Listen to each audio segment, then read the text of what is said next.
Now, give us a cheer if you own your own home. Give us a cheer if you rent. See, up until this point, I'd only ever rented, and I think there are phrases that mean nothing to those of us who rent that the rest of you understand. Because my friend said there is one thing that you'll need a damp-proof course, and I genuinely said, I haven't got time to go to college.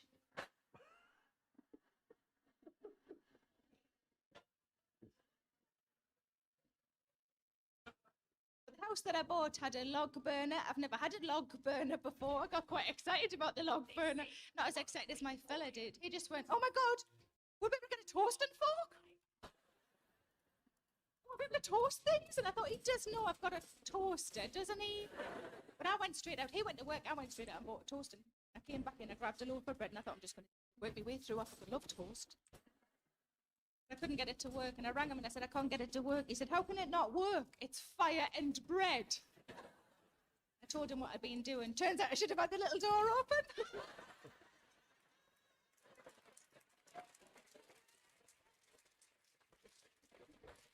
Might as well have been lying slices of bread on top of me radiators. Or any amongst me knickers on the underfloor heating. Oh, you're right, that's probably too much yeast altogether, isn't it?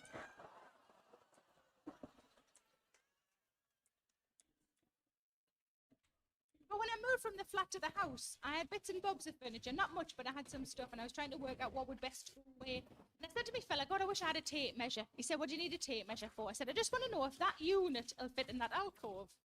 He said, well, I can sort that out for you. I said, I don't want you to move it. He said, no, I can work it out for you. And I said, have you got a tape measure? He said, no, but I've just got like an instinct about these.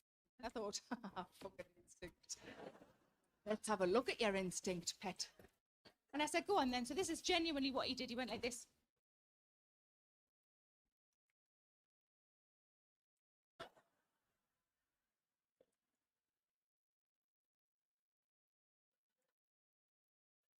Yeah, that'll fit. I said, is that it? You could at least got your cock out and done 6 inches, 6 inches, 6 inches.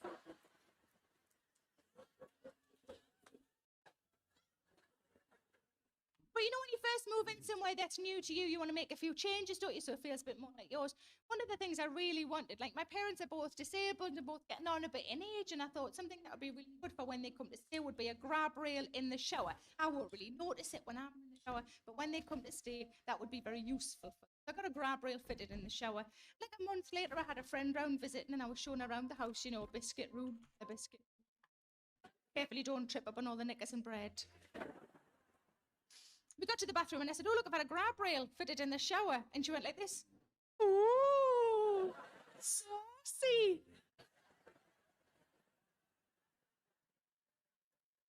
I said, I don't know what you're talking about, but I'm trying to keep pensioners upright. And I told me dad because I thought he'd find it funny, and he went, nah, for that sort of business, you need 2 of them.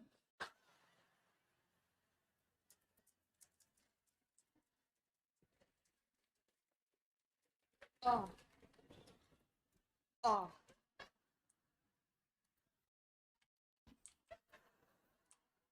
Another thing I really fancied a little stool in the bathroom. That sounds really bad. That sounds bad. Like a table, I suppose. One of my luxuries is I like having a cup of tea when I'm in the bath, and I thought, wouldn't it be great to have a special place to put my cup of tea? And maybe I could also put a magazine on there to read in the bath. And then depending on where I position the table or the stool, I could maybe reach the book or magazine from the toilet. Now, not everybody will admit to this, but I will raise my hand and say that I like to read on the toilet. Give us a cheer, any men who like to read on the toilet? Any women? See, interesting, because one of my friends said to me, you don't tell people you do that, do you? I said, yeah. I don't think you should. I said, why not? She said, I don't know, I think it's very ladylike. I said, have you seen who you're talking to? I said, anyway, I'm not sure what you mean, because as far as I'm aware, there's nothing ladylike about doing a shit. Picture the scene. I'm sitting down, my legs are apart, my elbows are resting on my knees. I might be sweating. If it's a hard one, I could have taken my top off.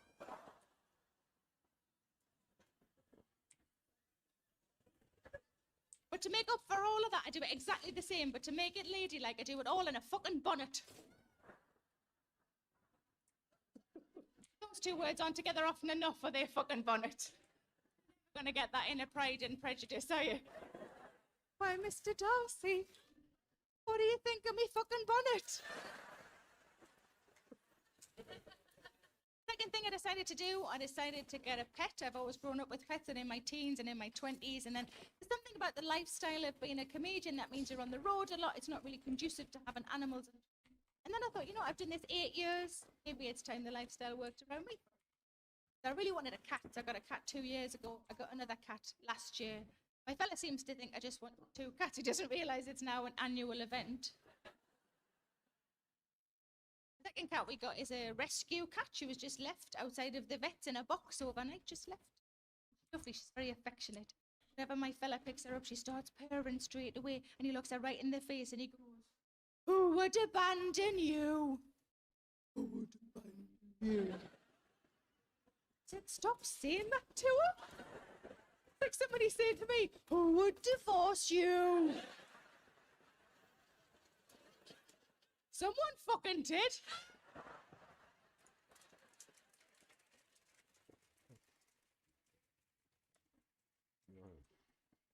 But I do worry that I tell people a bit too soon in any conversation that I've got cats. I've got cats, it's too soon, it's too soon. I've got cats, that's lovely, and your account number is... And that's because they're not too bad at the minute. I've often got big scratches on my arms, and I don't want anybody to ever misconstrue what those scratches are. I don't want anybody to ever leave my company going, "She seemed really happy, but did you see her arms?" When truth be told, it's because I cuddle them too tight and the fuckers fight back. But the first cat we got 2 years ago, a little ginger kitten, he's called Chief Brody, named after the police chief in Jaws. I was still living in the flat at the time, and I thought I'll let him have a wander around, get his bearings, have a bit of a sniff, a bit of an investigate. And he went round the back of the sofa, and I was quite surprised because I'd lived there for 6 years and I'd never been round the back of the sofa. And the Hoover certainly fucking hadn't. And he came back round with what can only be described as 4 big grey fluffy slippers on.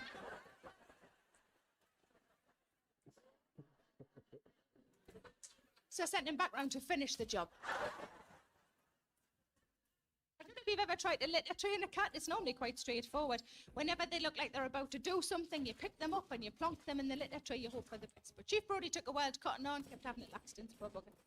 And at one point, my fella and I were standing over the litter tray, just looking at each other going, "Is there anything we could be doing to help him that we're not already doing?" My fella, because he's so lovely, looked down at the litter tray and he went, "Do you want me to do a shit in it to start him off?" No. No, I really don't. It would be end to end. The cat would be like, "Who the fuck lives here? Aslan?"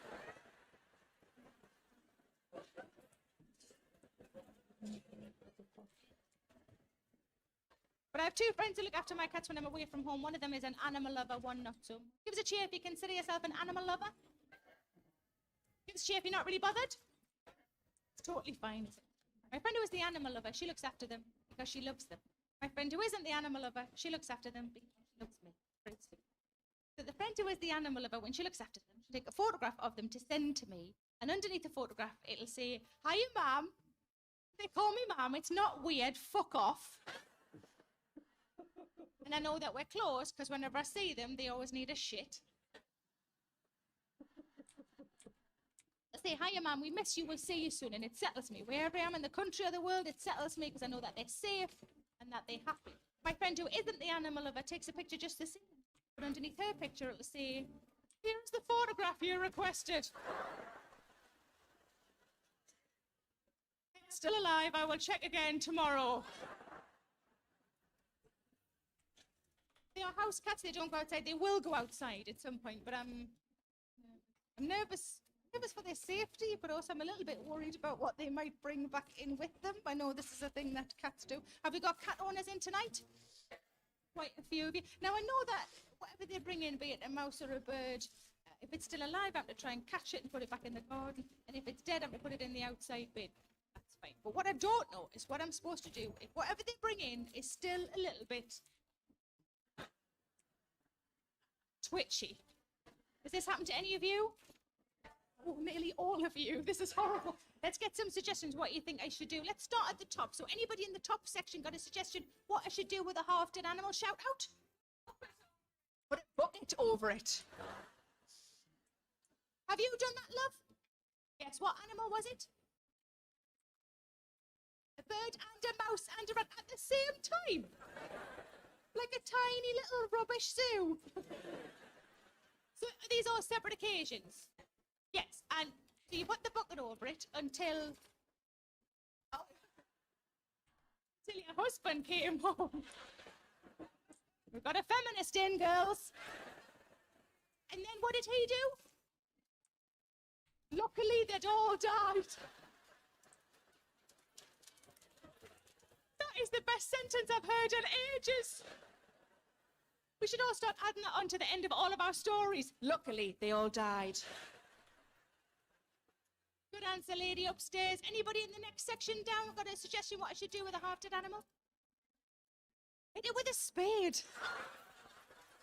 He didn't even have to think of that, did he? Just hit it with a spade. Hit it with that. Have you done that, love? Yes. Was it definitely an animal? Got a couple of ex-wives in your garden or anything? Anybody else in that section? CPR. Oh, you rest of you feel like such shits now. CPR. Have you done that? Yes. What animal was it, love? It was a cat. Hi there. Option 1. She has not understood the question. Option 2. Her cat brought in another cat. I'm going to go with option 2 because that feels awesome to me. Section down, got a suggestion what I should do with a half-dead animal? Give it back to the cat. So we can finish it off. And when you say finish it off, all right, sorry, you mean eat it. Okay, sorry, I wasn't.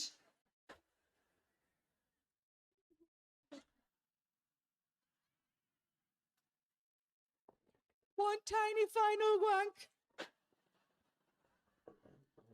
I couldn't even do that because I don't have that kind of hands. It'd have to do it with its paws.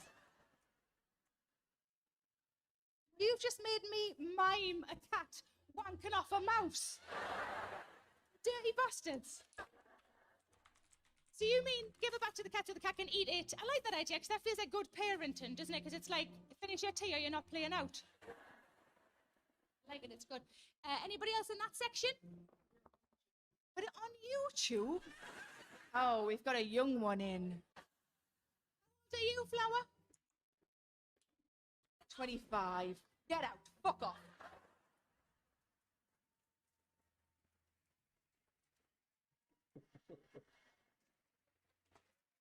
Look around you, love. You don't belong.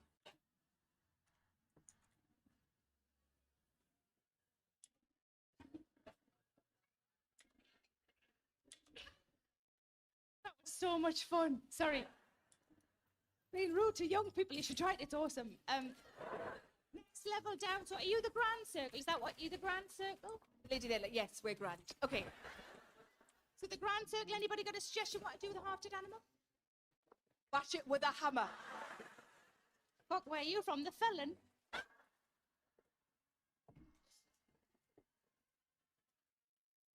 Look, there's a lady cheering that I've just implied that she's from the felon because you're clearly from the felon. Yeah. Bash things with hammers. Anybody else in that section?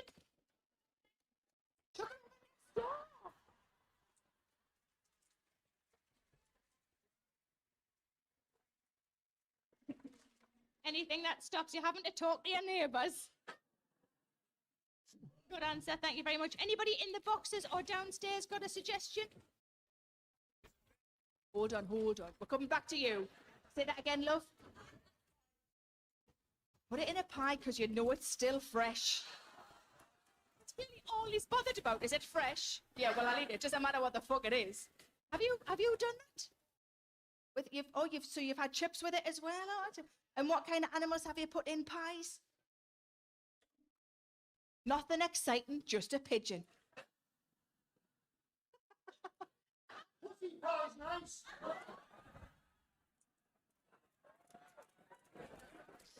Wowzers. You actually went there, didn't you? He's doing that with his arm as well, like he's a fucking winner. Something tells me by how mortified your girlfriend is that you're not going to get any of that for a while.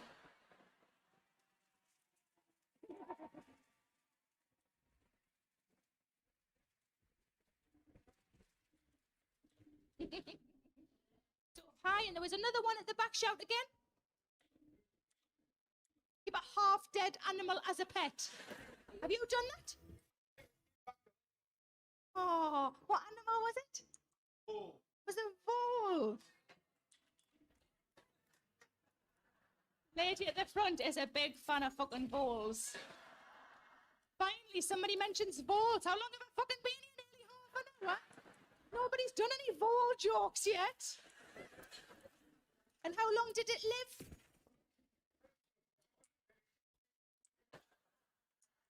You know why it escaped? Because it's a fucking wild animal. It didn't escape, it went home. Anybody else downstairs? Give it to the dog to chew on. So I've got to get a dog now.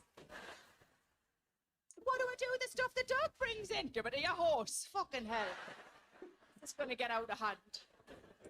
See, I asked this question when I was working in Australia last year, and I would occasionally shit myself. I slightly forget I was in Australia. And when people would say things like lizards, I would think, fucking lizards? I didn't know this might happen. Tiny dinosaurs, because that's what they do. One lady said, my cat brings in half-dead lizards. And I said, what do you do? She said, I take them to the vet, and then I go back and check up on them. I said, well, what happens when you go back and check up on them? I said, well, the vet always said, I managed to revive them. And I've released them back into the wild. And I thought, oh, bless your cotton socks for fucking believing that. They must see her coming, mustn't they? Oh, fuck, it's a lizard woman again. A bag of half lizards. Expecting us to match them all up. Brenda, look, that doesn't go. The pattern's different. Can you see? Try that one. No, but I've seen that one somewhere before. The lady said that her cat brought in a half-dead parrot. I said, what did you do with a half-dead parrot? She said, I just put my fingers over its nostrils for a while. Which is all very well until the parrot realises it has a mouth. Fuck, that was close, that was close. Then one really serious lady, very straight face, she said, Drowned it. said, what did you drown? It was a frog. I love the idea of a frog going, oh no, don't put it in the water. I hate the water. That's my natural habitat, she's a fucking idiot. Ooh. My sister said, are you going to bury all of the animals your cat's bringing in the garden? I said, no, because it's the first time I've had a garden as an adult. I'm not about to turn it into a pet cemetery. I thought about it, and there is a plus side to this. Think of how many magnums I'd have to eat for all of the little lolly stick crosses.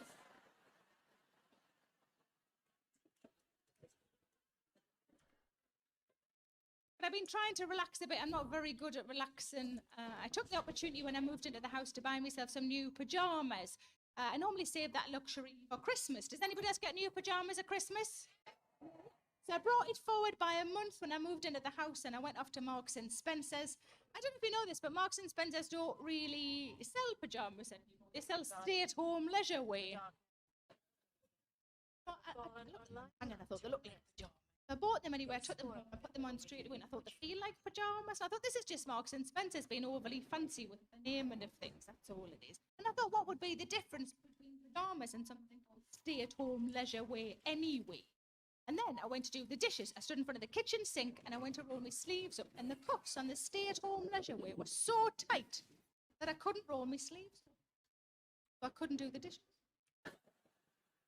And I like to think that was Marks and Spencer's going, hey, you, Sit yourself down.